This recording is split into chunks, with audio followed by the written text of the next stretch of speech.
feel I'm chosen, I'm pressure and I know it. Bitch, I know I can't fold it. That Henny got me flowing, that pressure keep me going. But they love me, I ain't knowing. I just stay focused, I don't know why they think I owe them. It started as a dream to us, they ain't believing us. Don't know what it mean to us, they always leaving us. I don't think we need love, you don't feel real to us. Cause in the section where I'm from, them hoes set you up.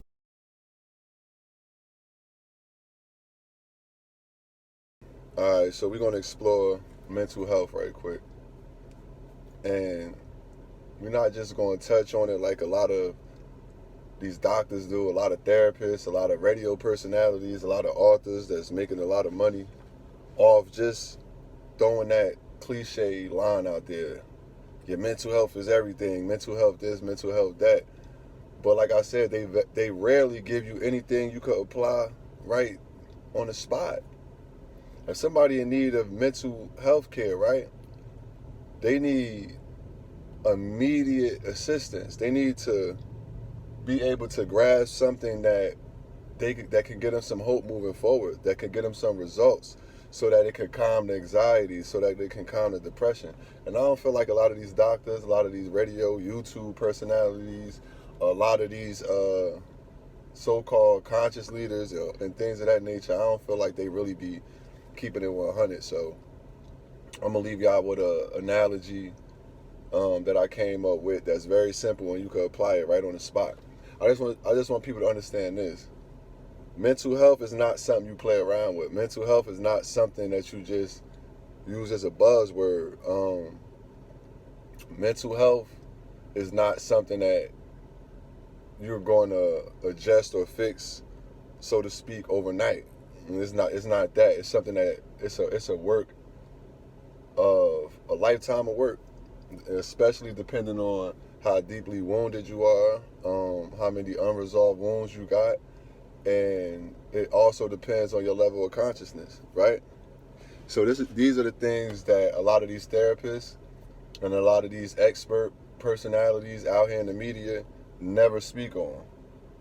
They tell you need to go talk to somebody else. You need to go speak to somebody else. And of course they're going to tell you that because it's a system. It's a beneficial system that don't really truly benefit you. So it benefits the therapist. It benefits whoever the pharmacy is that you go to when he writes you the prescription and diagnose you or whatever the case may be.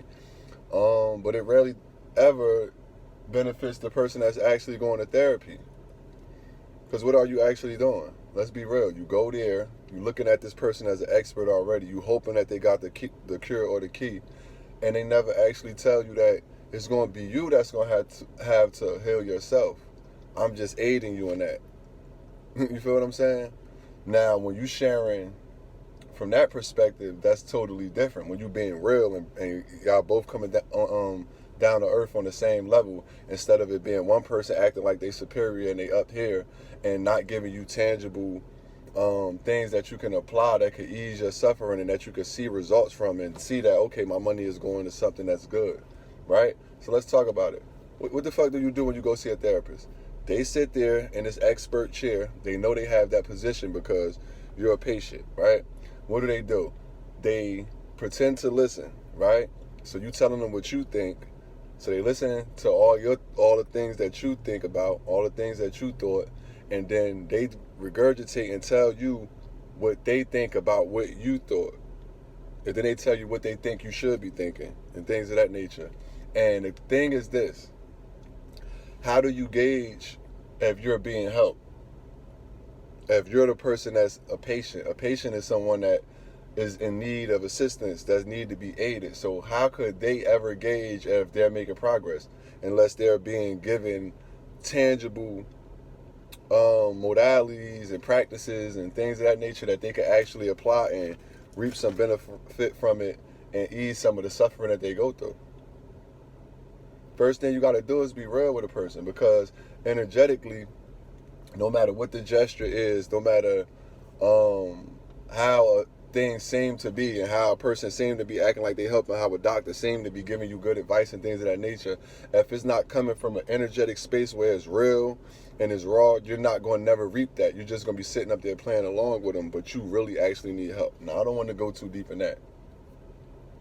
But I do want to say that it's a system, it's systematic, and they all benefit each other. Or they all tie together. You go to the doctor and say, "Oh, I need help." This doctor say, "Oh, let me diagnose you." Now they got you under their jurisdiction, and they could tell you what they want to tell you. Sort of like when you go to get your car fixed at a mechanic. If you don't know shit about cars, they could charge you whatever they want to charge you. They could tell you whatever's wrong, tell you to come back in 5 hours and pay them $10,000, and you, because you don't know about cars, then how could you gauge if anything was ever really truly wrong? And like I said, the first thing is coming on the same level with a person like how I'm talking to you right now. I'm only speaking on some shit that I had to learn to realize myself and do on my own and apply my own, because a lot of times, let me see if that word helps out. A lot of times we be suffering and we don't be knowing we need help. You know what I'm saying? We don't be knowing we need something new to apply to our lives. So we go to the old system and we run and get therapists, and a lot of people are on a high-powered drugs and things of that nature. But what it's really going to boil down to is what I really came here to say. You know, I said all that shit that I said just to say this. It's going to come down to you remembering who you really is, right? And who you really are, however you want to say it. And I'm going to show you who you are right now, right? So, let me ask you, who are you first?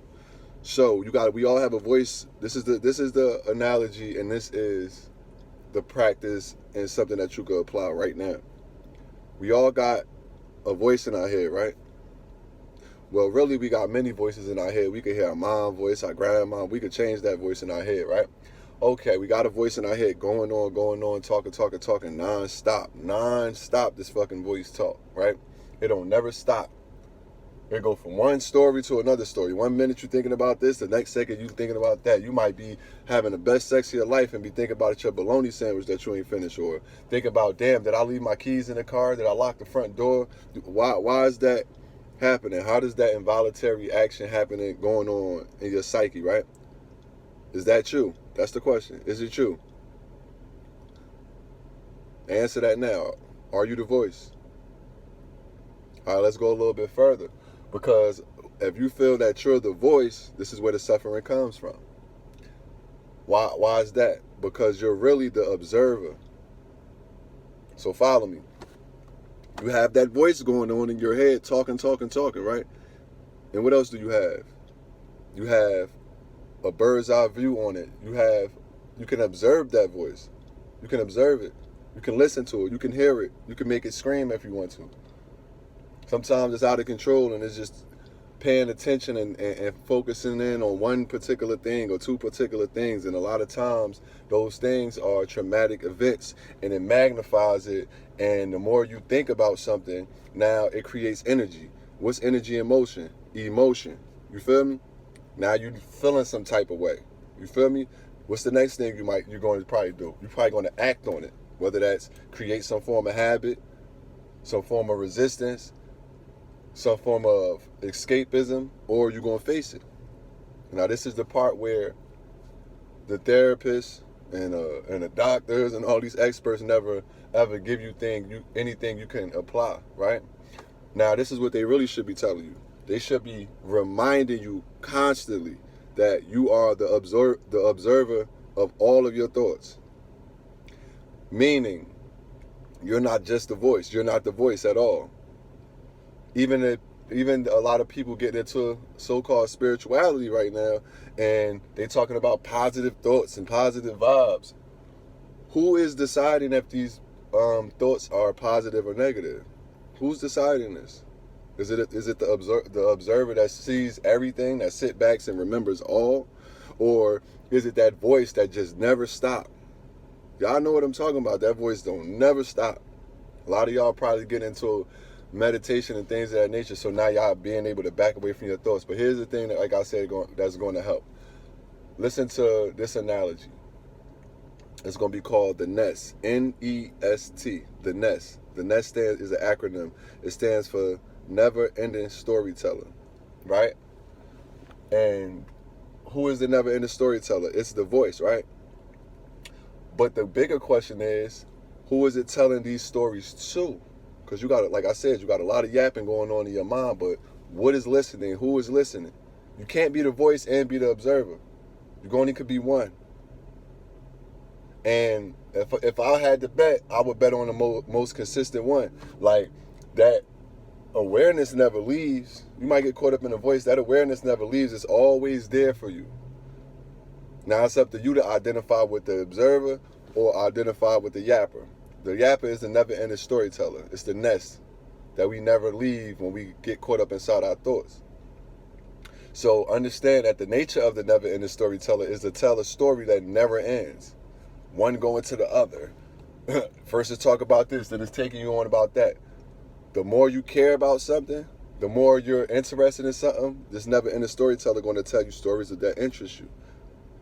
You get what I'm saying? It'll even tell you, this is positive, and this is, and then go over there and say, no, this is negative. It play both sides. So I challenge you, whoever watching this video, I challenge you to sit back in the observer seat and just allow yourself to listen to the voice, just like you would a friend that's on the outside of you. So imagine if you had a friend on the outside of you, and we all got one of those. I'm a very talkative person, so I'm a lot of people friend that's always talking and yapping, right? Imagine the voice in your head that's outside of you. Imagine it as that friend that's just yapping, talking, and listen to it.